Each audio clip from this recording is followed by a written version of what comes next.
You're lying. That's a lie. No, I'm not. No, that's a lie. That's not even in your answer. Stand up here. I mean, are you out of your mind? Is there something chronically wrong with you? And at that point, he smacked me on top of the head. Mr. Malavenda, it is your claim that the defendant assaulted you on an airplane. That's correct. This opening line is sharp and intriguing, instantly setting the tone for a dramatic case. What could have escalated to the point of violence at 30,000 feet? The defendant says it was just a tap. And he is counterclaiming for ruining the vacation he was planning with his wife, including the loss of some theater tickets, because he was hauled off of this plane and he missed his theater and he ruined his vacation. Is that right, Mr. Breen? Yes, ma'am. The contrast here is jarring. What one calls assault, the other dismisses as a tap. All right. Tell me when this incident occurred. On December the 1st of the year 2001. Where were you going? To Las Vegas. And where were you boarding the plane? At Lindbergh Field in San Diego. Okay, tell me what happened, sir. At 12 o'clock, we boarded the plane. I say we, it's Dane, Lee, and myself. And we sat down, and there was a... Did you have assigned seats? No, there are no assigned seating. We had boarding cards, and we had sat down. It was in the middle of the plane. 15, 20 minutes later, they announced there was a mechanical.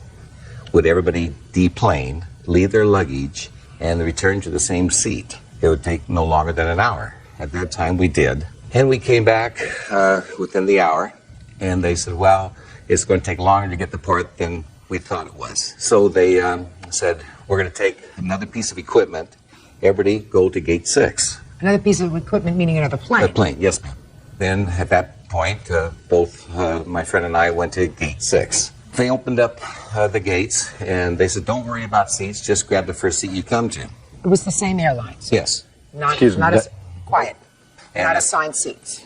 No, ma'am. There was no assigned seats. Okay. So I approached, and the first row was taken, the second row was taken, the third row wasn't.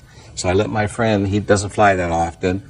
I said, go ahead and take the window seat, Dane, because you don't fly. I think he's flown once in his life. He says, fine. So I sat in the middle. I buckled in, and then at that point, the row of, the stream of people are coming in. Then this gentleman comes up to me, and he says, you're in my seat. Move. Not please, not anything. And I laughed. I thought he was kidding, like, hey, this is first class, isn't it? You're in my seat. I thought he was, kidding. So at that point, I laughed. And I said, you got to be kidding. That's exactly what I said. You got to be kidding. And at that point, he smacked me on top of the head. And it was so hard, they heard it in the back of the plane. And it What did he dazed me. smack you with? At that time, I didn't know. I was told it was a book. And I don't know if the palm of the back of his hand hit me. I don't know if the book hit me. I do not know. Mm-hmm. At that point, he also made the statement, wait until I meet you in Vegas, or wait until I see you in Vegas. It took 5 seconds. And he kept on walking, and I said, I want that blank out of here. And flight attendant came over, and I explained to her what had happened. They called the harbor police. They went to get him, and they got the wrong person at first. And, and then the party who was facing me, she spoke up. She says, I work for the San Diego Police Department, indicating that she wasn't a police officer, but she worked for them. And she said, I can identify him. And that she got up and went back and identified him, and then he was removed from the aircraft. A few minutes went by, they came and got me. I exited the plane. Would you like to sign a complaint? And I said, yes, I would. And at that point, that was the end of that incident. Got back on the plane, we went to Vegas, and he shows up the same hotel I'm at. Coincidence, and there's no way he would know it, so apparently it was coincidence. But in my mind, I don't know how his mind's working, and I don't know what is going through it, so I avoided him. Did you follow through with the complaint, sir? Yes, I did. What happened with that complaint? They dismissed it because it was just too costly to go ahead and prosecute it. Because you had no serious injuries. I was dazed and I have constant headaches, but that's beside the, Okay, fine. Now we'll hear your end of the story. Well, it was also December 1st. It was, we got there at 9:15 for a 12:30 flight. There are no assigned seating, as he says. It's a cattle call. We had boarding passes number 2 and 3 because we had been there since 9:30 in the morning waiting for the 12:30 flight. We boarded the plane, and it was a mechanical problem. We were in the third seat back from the entrance of the plane at that time. They said that they were going to need to move us to another plane, and they did ask us at that time, quote, let's make this as friendly and convenient as possible. Would you all please take your current seat when we move to the new plane? Okay. They did repeat that several times while we were... Yes, ma'am. They did repeat that several times while we were changing from one plane to another.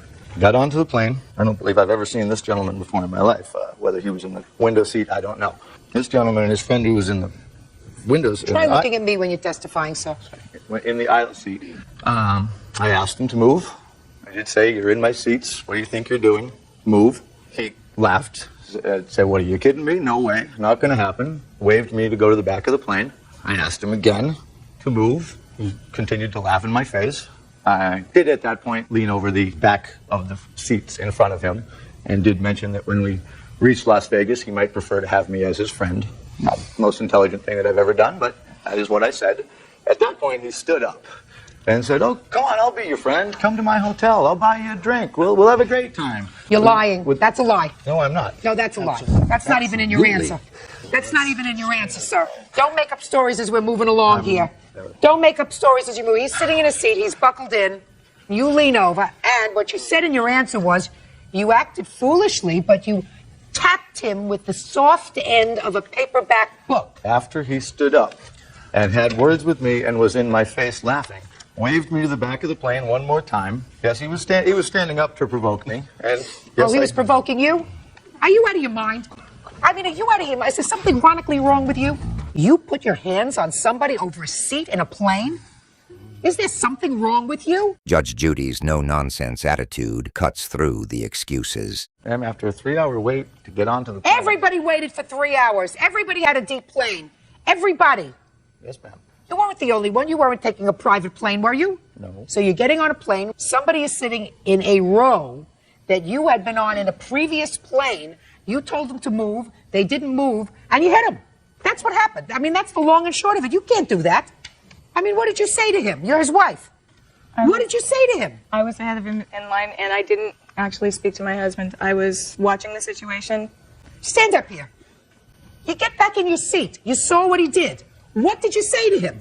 I didn't say much. I was shocked. Yes. You were shocked. I was shocked at the actions of both men, but it escalated to what it had. You were shocked. You said to him, "What's wrong with you? Does he have a bad temper?" No, not really. Not really. I doubt He that. needs to be provoked, but By being provoked, it means somebody was sitting in row 3? That was his provocation for hitting somebody? the gentleman was pushing his buttons. He was. No. He said, "You're in my seat, move." He said, "I'm not moving." He said it again. Then he leans over and he said to him, "When we get to Vegas, you want to be my friend." That's a threat. That's before anything happened. That's before he got up. So your counterclaim for your destroyed vacation is dismissed because you deserve to have a destroyed vacation. Now, sir. Yes, ma'am. You're suing the defendant for $5,000. That's overkill. Yes, ma'am. Big time. You weren't injured. But he certainly has to be taught that this is not behavior that is acceptable. What are all these papers that you have to show me? I'm just curious. These are the police report and the witnesses report. Let me just take a look at it quickly.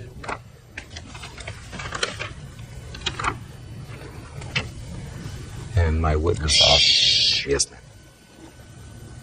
You know, Mr. Breen, you don't look like an unintelligent man, bad-tempered, but not unintelligent. You just recounted to me what you said exactly. You made up this whole big story about what he said to you, and that he got up and he was confrontational, and you made a whole story, right, about what he said to you. I didn't make a story at all. Your Yeah, Honor. sure you did.